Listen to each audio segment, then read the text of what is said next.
ह्याच्यावर ना एक ओपन चॅलेंज आहे. बंटी पाटलांनी त्यांच्या ग्रामपंचायतीमध्ये त्यांच्या समर्थनात जे सरपंच आहेत किंवा त्यांचे जे सरपंच असतील त्या ग्रामपंचायतींचा ठराव उद्या घ्यावा की आम्ही हद्दवाढीत सामावून येणार आहे म्हणून. ते सुद्धा विरोध करतात लोक. त्यांचा ठराव घ्यावा, त्यांच्या सरपंचांचा ठराव घ्यावा, मग पुढे आम्ही बघतो. Open challenge. आज वर्तमानपत्रामध्ये हद्दवाढी संदर्भात बातमी वाचली की उद्या मुख्यमंत्री साहेब आणि उपमुख्यमंत्री साहेब जर कोल्हापूरमध्ये आले तर हद्दवाढीच्या प्रश्नासंदर्भात त्यांना घेरून, त्यांना काळे झेंडे दाखवून त्यांना कोल्हापूर बंद करायचं अशा पद्धतीचं काहीसं वर्तमानपत्रात वाचलं.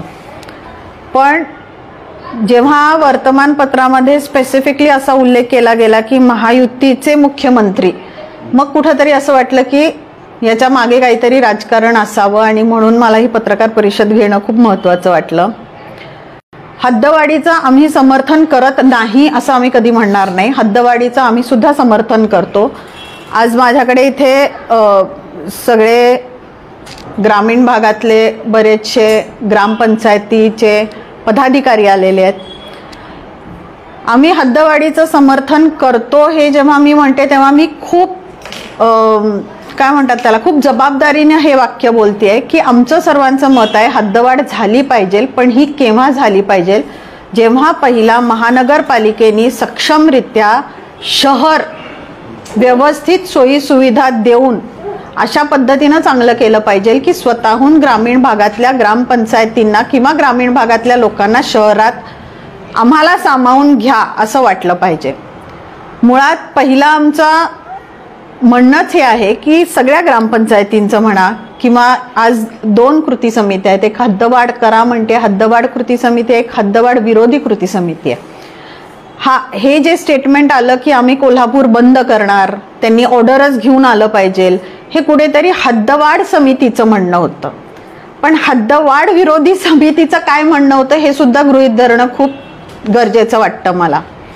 आणि दोन्ही बाजूंचा विचार हा झाला पाहिजे. मुख्यतः जेव्हा आपण ग्रामीण भागाला घेतो आतमध्ये तेव्हा ग्रामीण भागाचं सुद्धा काय म्हणणं आहे विचारलं पाहिजे.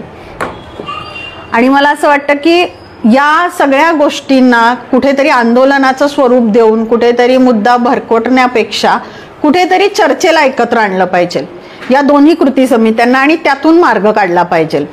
आज आम्ही ग्रामीण भागाचं नेतृत्व करतो, आम्ही ग्रामीण भागात आहे. जसं मी पहिल्यांदाच सांगितलं, आम्हाला असं वाटतं की अजून शहरं सक्षम झालेली नाहीत, शहराचे बेसिक प्रश्न सुटलेले नाही आहेत, अजून रस्त्यांचे प्रश्न तसेच आहेत, गटर्स तसेच आहेत, तीर्थक्षेत्र विकास आराखडा झालेला नाही आहे, ट्रॅफिकचे प्रश्न तसेच आहेत, पाण्याचा प्रश्न तसा आहे, ड्रेनेज सिस्टीम अजून तयार नाही आहे. म्हणजे शहरात मुळात एवढे प्रश्न असताना तुम्ही हद्दवाढ करून घेऊन तुम्ही काय विकास साधणार आहात? हद्दवाढ करायचं, निधी भरपूर येणार मान्य आहे, पण त्या आलेल्या निधीची तुम्ही पहिला, मुळात महानगरपालिकेकडे जो निधी पहिला आलेला आहे त्याची तुम्ही विल्हेवाट कशी लावलेली आहे त्याचा तुम्ही हिशोब कधी लोकांना दिलेलाच नाही आहे. मी उत्तर विधानसभेच्या पोटनिवडणुकीच्या वेळेस हा प्रश्न विचारला होता की महानगरपालिकेला जेव्हा अमृत योजनेतनं अमल माडिक साहेब आमदार असताना 300-350 कोटीचा निधी आणला, त्याचं तुम्ही अजून लोकांना सांगितलेलं नाही की तो 350 कोटी आम्ही निधी कसा खर्च केलेला आहे किंवा त्याच्यातनं आम्ही काय सुविधा दिलेल्या आहेत. म्हणजे आज शहरातलेच लोक खुश नाही आहेत आणि तुम्ही ग्रामीण भागाला तुम्ही तुमच्यात सामावून घ्यायचं म्हणताय. तर मला असं वाटतं की ही कुठेतरी चर्चेतून हा मुद्दा सोडवला पाहिजे. आणि आज तुमच्या सर्वांच्या माध्यमातनं मी विनंती करते दोन्ही कृती समितींना की हवं असेल तर आम्ही पुढाकार घेतो आणि दोन्ही कृती समिती येऊन समोरासमोर बसून आपण ह्या चर्चेचा तोडगा काढू. हवा असल्यास आपण सीएम साहेब, डीसीएम साहेबांची वेळ घेऊन जाऊ, तिथे प्रश्न सोडवू. पण प्रत्येक वेळेस कोल्हापूरमध्ये कुठलीही चांगली गोष्ट होत असताना किंवा विधानसभेच्या आता निवडणुका तोंडावर आहेत म्हणून की काय, पण असे मुद्दे चर्चेला आणून त्याचं राजकारण विनाकारण लोकांनी करू नये. म्हणजे कोणीही असो, आता कृती समिती असेल त्याच्यामध्ये सुद्धा मी म्हणते की काही लोक खरोखर पोटतिडकीने सांगत असतील की असं व्हायला पाहिजे, पण तसंच विरोधी कृती समितीमध्ये पण आहे ना, तुम्ही त्यांचं सुद्धा म्हणणं ऐकून घेतलं पाहिजे आणि याच्यातून चर्चेअंतर्गत आपण पुढे मार्ग काढूया, इतकंच आमचं म्हणणं आहे. तुम्ही म्हणताय राजकारण करू नका, नेमकं राजकारण करते कोण? आता राजकारण करते कोण, ह्याला जबाबदार कोण आहे हे सगळ्यांना कळलं पाहिजे.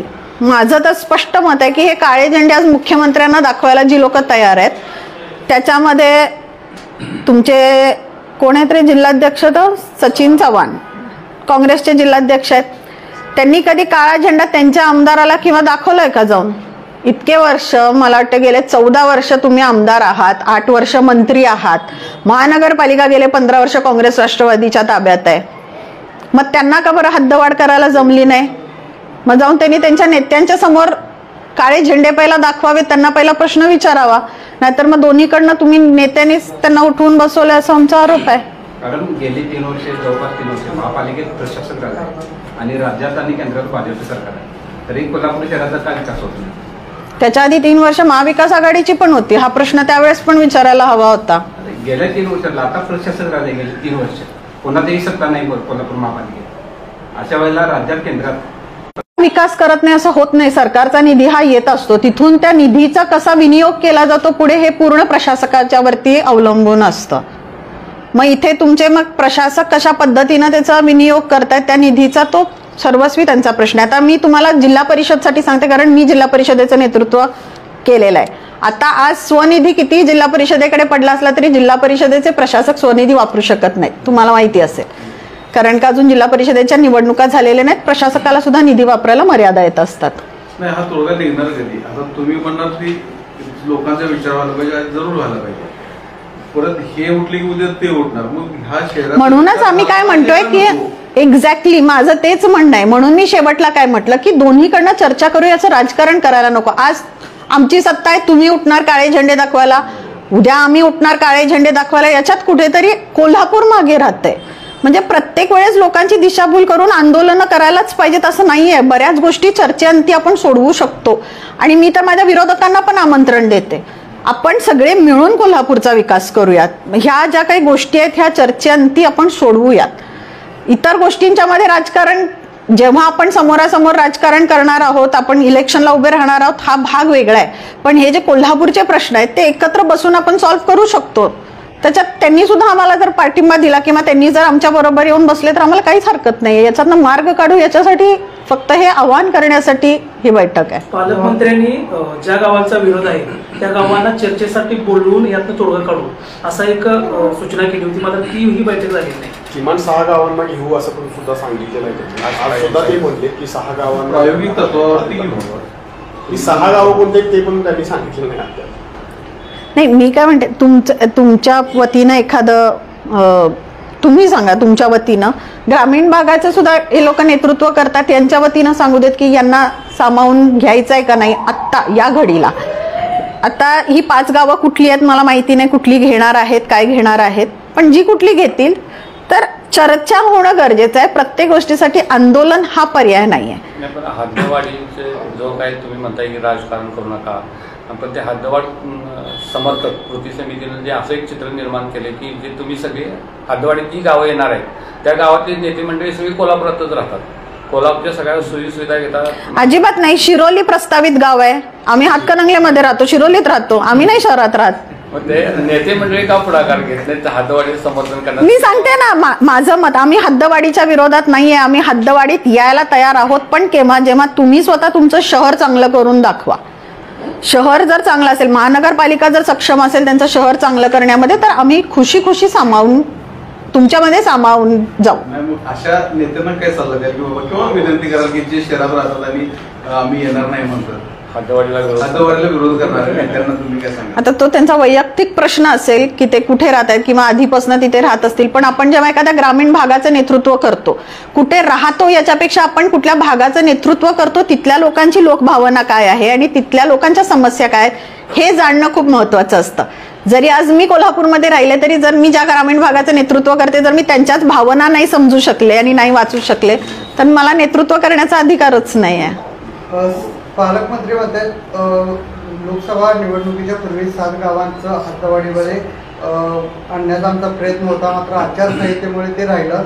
आता विधानसभा निवडणुका लवकरच लागणार आहे, त्यामुळे हद्दवाढ होईल की नाही याची साशंकता असल्याचं ते आता व्यक्त करतात. नाही, ती कुठली 7 गावं आहेत ती डिक्लेअर करावीत, कारण असं काही आमच्या तरी तुमच्या ऐकिवात आहे का? आमच्या पण कुणाच्या ऐकिवात नाही आहेत कुठली ती 7 गावं आहेत ती. पण असतील तर मला आजही मी तेवढी ठाम आहे की मला वाटते की ग्रामीण भागातल्या ज्या ग्रामपंचायती सक्षम आहेत त्यातली तरी गावं कोणी आत्ता या घडीला तरी समाविष्ट व्हायला तयार नाहीत. नाही, मुळात तुम्ही म्हणताय की चर्चा झाली पाहिजे, मग जे विरोध करतायत त्यांच्यासोबत चर्चा झाली पाहिजे. मात्र मागे 2 वर्षापूर्वी सुद्धा हा मुद्दा जो आहे तो समोर आला होता. मात्र जे हद्दवाढ विरोधी कृती समिती आहे ते याला विरोध करतायत. चर्चा सुद्धा नाही, आम्ही हद्दवाढ केली अशी भूमिका विरोधी कृती समितीची सुद्धा.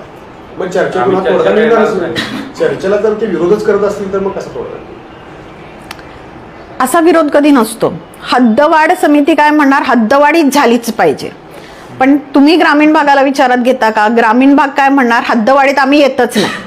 मग याच्यासाठी कोणीतरी व्यक्तीने ज्यांच्या खरोखर काहीतरी शब्दाला मान आहे किंवा ज्यांना याच्यातलं सगळं खरोखर सॉर्ट आऊट करायच्या आहेत ह्या गोष्टी, त्यांनी कोणीतरी पुढाकार घेऊन यांच्यातला एक प्रतिनिधी बघा, कशा कुठल्या गोष्टीला तोडगा नसतो असं कधी नसतं. जर काढायचा म्हटलं तर प्रत्येक गोष्टीला तोडगा निघत असतो. फक्त सामंजस्यपणाने पुढाकार घेऊन कोणीतरी सोडवणारं आलं पाहिजे आणि नक्की या चर्चेतनं काहीतरी चांगलं निघेल आणि या दोन्ही कृती समितीतले प्रत्येक व्यक्ती इथं चर्चेला तयार होईल एवढं मी तुम्हाला आश्वासित करते. या हद्दवाढीलाच विरोध म्हणून किंवा एक प्रायोगिक तत्वावर आपण ते प्राधिकरण केलंय. त्या प्राधिकरणाच्या दृष्टीने काही गावं सक्षम करतो म्हणून सांगितलं. आता ते सांगितलं कोणी दादानी पाहिजे, मात्र ते अजिबातच काय त्यात झालं नाही. त्याच्यामुळे जी विरोधी करणार आहेत ते अधिक विरोध करायला की बाबा तुम्ही हे प्रायोगिक तत्वावर आणलं पण काय अजून कुठलंच गाव. प्राधिकरणाचा विषय तुमचा विषय आहे ना, प्राधिकरणाचा विषय त्यांचा. आपण केलेच ना. हो, 40 गावांचा आपण विकास करू असं सांगितलं होतं. निधी काहीतरी देतो म्हणून सांगितलं, तो दिला नाही. मग कुठलंच गाव आता तयार नाही यायला हद्दवाढीत. तुम्ही आता एक आणलं प्राधिकरण, पण प्राधिकरण सुद्धा काही करू शकत नाही. मग अशानं हा समिट होईल कसा? प्राधिकरणाचा प्रयत्न सुद्धा फसल्यात जमाय. तो त्यावेळेस काढलेला एक तोडगा होता.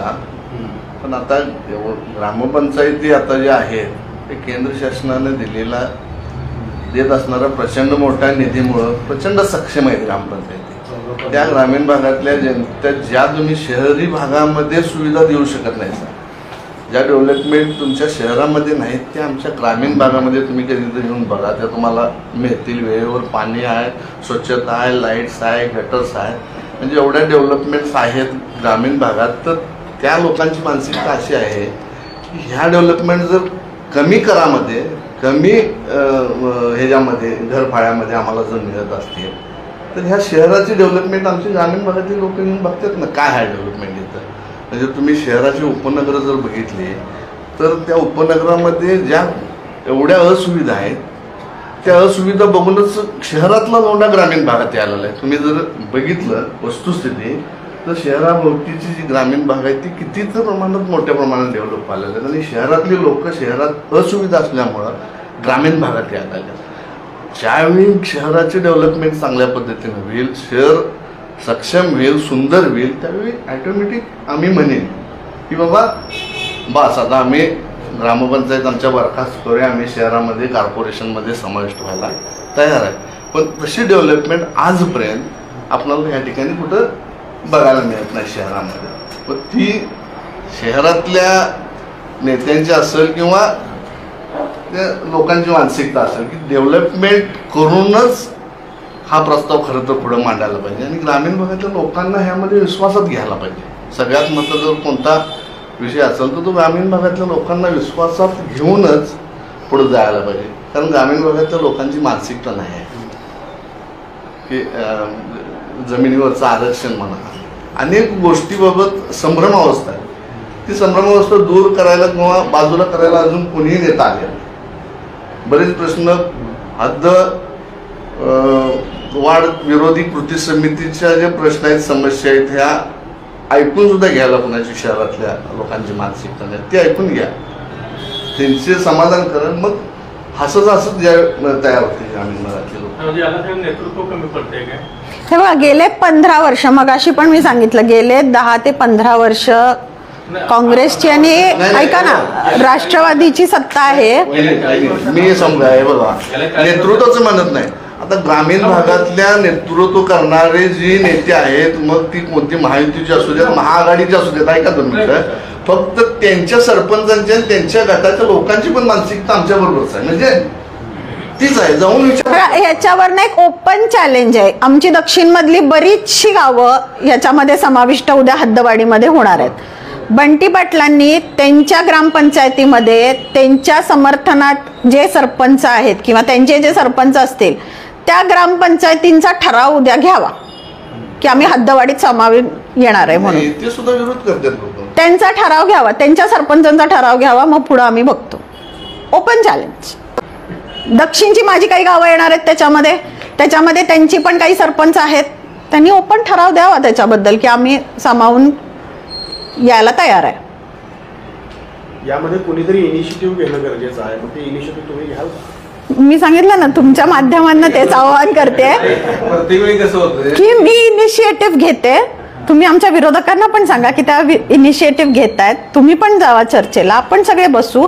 माझं आहे बघा, माझं मत हे आहे की जेव्हा कोल्हापूरच्या विकासाबद्दल चर्चा होईल किंवा शहराच्या किंवा ग्रामीण भागात म्हणजे पूर्ण जिल्ह्याच्या जेव्हा आपण विकासाबद्दल बोलतो तेव्हा आपण विरोधक म्हणून न बसता आपण कोल्हापूर मधले एक जबाबदार नागरिक म्हणून चर्चेला बसूयात.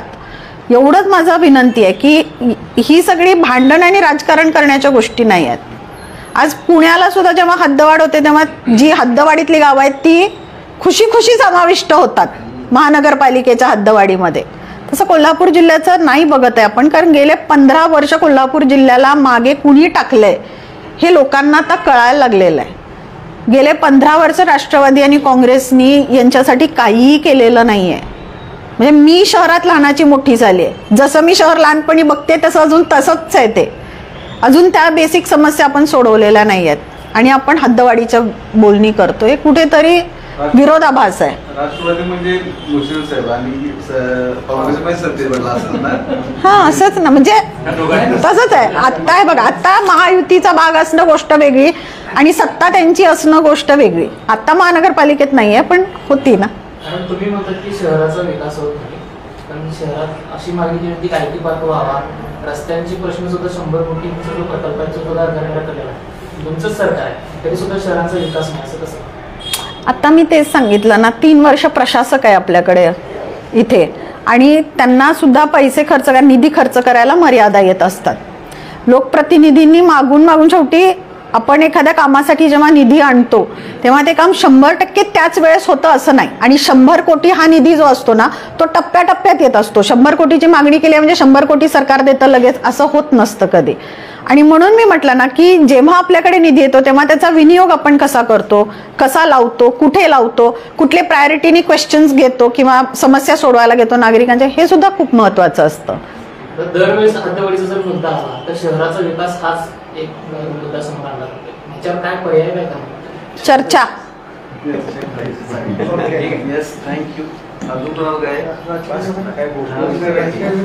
नाही, गोकुळच्या वेळेस विधानसभा काय सप्टेंबर ऑक्टोबर 3 महिन्यात विधानसभा निवडणुका लागेल. तुमची काय भूमिका असेल? आम्ही आमचा प्रचार करणार की ऑब्विसली आमचा ना दक्षिणचा. बावनकुळेंनी तुमच्या नावाची घोषणा केली होती त्यांच्या प्रचारादरम्यान. हरिधर मोदी हे होतं त्यावेळी मी होते त्या सभेला, महात्मा रोडला सभा होती. घोषणा वगैरे काय नव्हती केली. यांना विधानसभेत पाठवायचं, तुमची लोकसभेत चर्चा होती. नाही, विधानसभेत कोण जाणार असं त्यांनी प्रश्न विचारला होता. तुमचं नाव त्यांनी घेतलं होतं. तुमची तयारी आहे का? नाही, असं काही नाहीये. जो पक्ष आदेश देईल तो आम्ही पाळणार. आता तुर्तास दक्षिण विधानसभा ही अमल माडिकच लढवणार आहे. त्याच्यावर आम्ही सगळी माडिक फॅमिली सुद्धा ठाम आहे.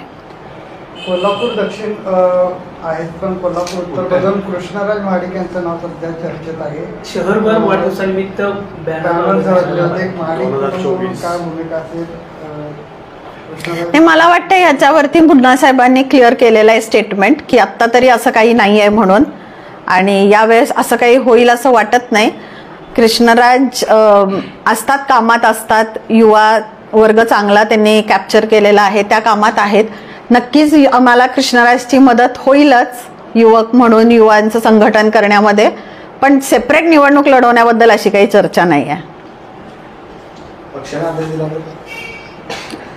पक्षाच्या आदेशापुढे आम्ही कोणी जाणार नाही.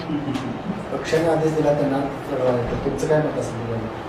हे मग मी वेगळं मत व्यक्त करायची काय गरजच नाही ना. पुढचा असा प्रश्न आहे, मग वडील खासदार आणि मुलगा आमदार, मग कार्यकर्त्यांनी कधी संपले नव्हते? नाही हे बघा सगळ्यात नाही बरोबर आहे ना. मला आदेश दिला तर ते लढवणार. बरोबर आहे. पुढचा प्रश्न असा आहे की मग तुम्ही कसं ऍक्सेप्ट करता? मी ऍक्सेप्ट करायचा प्रश्न नाही. जेव्हा चर्चा चालू होते ना ती कार्यकर्त्यांच्यातनच चालू होत असते. चर्चा ही आपण नसतो करत. जर कार्यकर्त्यांची इच्छा असेल तर कार्यकर्ते देतात. आता एका घरात 2 आमदार आहेतच की, कार्यकर्त्यांची शेवटी चर्चा असते. तोच प्रश्न असतो आमचा. मग मी तेच म्हणते कार्यकर्त्यांची इच्छा असते हो. चर्चा जेव्हा चर्चेत नाव येतं किंवा जे आपण म्हणतो ना सर्वेतनं नाव येतं, लोकांच्यात चर्चा आहे, हे नाव येणं, ही चर्चा होणं, हे लोकांच्यातनंच सुरुवात होत असते. कोणी त्यांच्यावर जबरदस्ती लादत नसतं की हा आम्हालाच स्वीकारा, असं नसतं. शेवटी बघा चर्चेतनं नाव येणं, तिकीट मिळणं, उभा राहणं, हे सगळं येतं. शेवटी निवडून येणं न येणं हे पण शेवटी लोकच ठरवतात. त्याच्यामुळे सगळं जे आहे ती सुरुवात आणि शेवट हा लोकांच्या वरतीच आहे. त्यामुळे त्याचं काय, शाहू महाराजांची जयंती 2 दिवसांना आहे, मात्र 70 सुवर्ण जयंती वर्ष असूनही राज्य सरकारनं मोठ्या प्रमाणात कार्यक्रम आयोजित केले नाहीत अशी टीका आणि नाराजी शिवप्रेमींच्या कडून होते. राज्य सरकार कुठंतरी 70 सुवर्ण जयंती सोहळा आयोजित करण्यात कमी पडले असं वाटतं का? कारण कुठेच मोठ्या प्रमाणात कार्यक्रम होताना दिसत नाही. त्याच्याबद्दल मी जरा माहिती घेते, कारण आत्ता राज्य सरकारचं याच्याबद्दलचं काय मत आहे अजून माहिती नाही. त्यामुळे त्यांच्या वतीनं मी तुम्हाला आत्ता काही सांगू शकत नाही आहे. पण निश्चित जे काही असेल ते चांगलं करतीलच. आता आजच मला कळालं की गोवा राज्यामध्ये सुद्धा मोठ्या प्रमाणात शाहू महाराजांची जयंती साजरी होत आहे आणि गोवा राज्य आता सध्याला आपल्याकडेच आहे, BJP-कडेच. तर मला असं वाटतं की नक्कीच आपलं महाराष्ट्रातलं सरकार सुद्धा याची दखल घेऊन चांगल्या पद्धतीनं जयंती साजरी करतील महाराजांची. नवोदिता घाटगेंचं 20 लाख तेव्हा मी काय माहिती घेतलेली नाही त्याच्याबद्दल. राष्ट्रवादी काँग्रेसच्या पत्रकार परिषद घेऊन पोलिसांना देखील निवेदन दिलेलं आहे. काय वाटतं आता कुठंतरी मुश्रीफ आणि घाटगेंमध्ये पुन्हा शीतयुद्ध चालू झालेलं? शीतयुद्ध आहे. शीतयुद्ध शांत असतं. सध्या थंड चालू नाही. मला खरं सांगू का, मला या प्रकरणाबद्दल फार माहिती नाही आणि मी काही घेतलेली नाही आहे. पण नक्की समरजित राजे तेवढे सक्षम आहेत की त्यांना ज्या काही प्रश्न उद्भवलेले आहेत शीतलताईंना त्याची उत्तरं ते देतील.